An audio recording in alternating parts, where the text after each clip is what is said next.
Hello students, welcome back to the biology class. So in the last class we finished the chapter number 3rd, that is plant kingdom, and today we are going to start with the 4th chapter, and that is the last chapter now for your academic session, and that is the animal kingdom. The animal kingdom is the kingdom which was introduced by Carlos Linnaeus, and in the NCERT when we go through it, we find the first topic explained are the various bases on the behalf of which we can perform classification. So there are 6 methods which have been explained in NCERT on the basis of which classification can be performed. For example, the first one given is the level of organization. We have learned in the junior classes also that organisms can be classified, animals can be classified according to the level of organization. For example, cellular level of organization. Then those organisms in which more amount of division of labor is there, in them we will find that there will be tissue level of organization, and then organs level of organization, and followed by the organ system level of organization.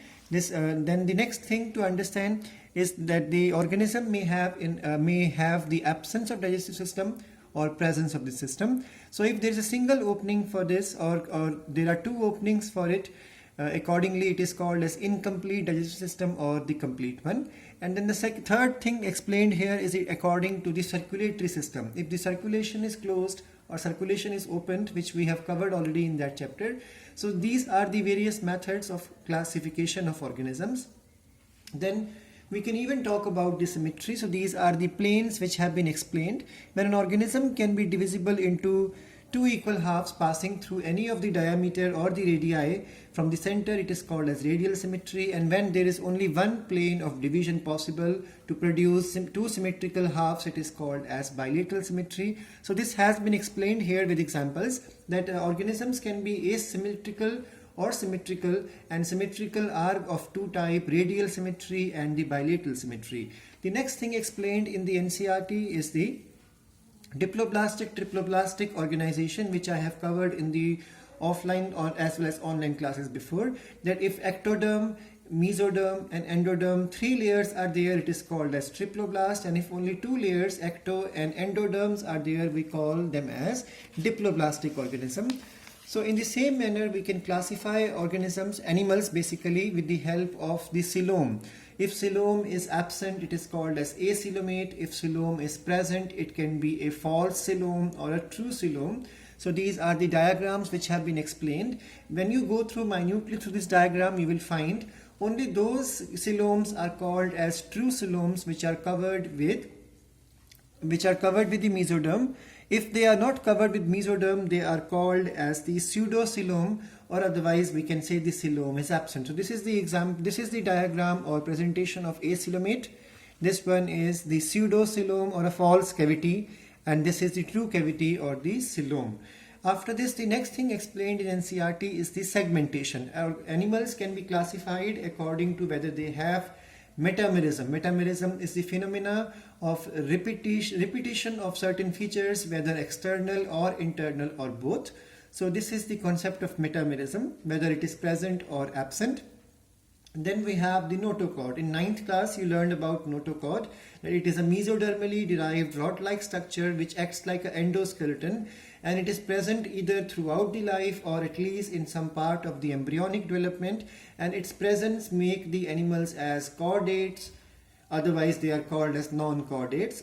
Then the next thing is to classify animals on the various methods. So the kingdom Animalia is divisible as per the NCERT. The kingdom is divisible into 2 types of organisms on the basis of their organization, cellular level, and the second category is tissue level or organ level or organ system level. So the cellular level organisms do not have symmetry, and then their body will not have a cavity, and they belong to the only one phylum, and that is the Porifera.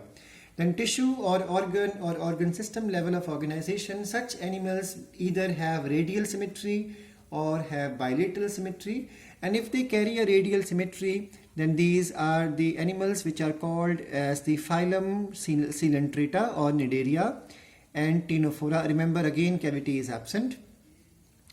Then we have the bilateral symmetry, and these organisms may have no cavity or a false cavity or otherwise there will be a true cavity. So accordingly, there are types of phyla are without cavity one are called as acoelomate, and these are platyhelminthes, that means the flat forms.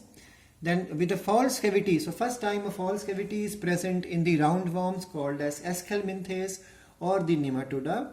And then we have the true cavity. So the first time true cavity was found or is present in the earthworm family, that is the Annelida, followed by arthropoda, in which the insects come, mollusca, in which the snails come, echinoderms, in which starfish comes, and then hemichordata, followed by the chordata. So this is how NCERT explains the broad classification of kingdom of Animalia based on the common fundamental features. Now let's start with the notes, because today I will try to cover all the various methods of classification. Then we will start with the NCERT along with the notes to cover all the other phyla.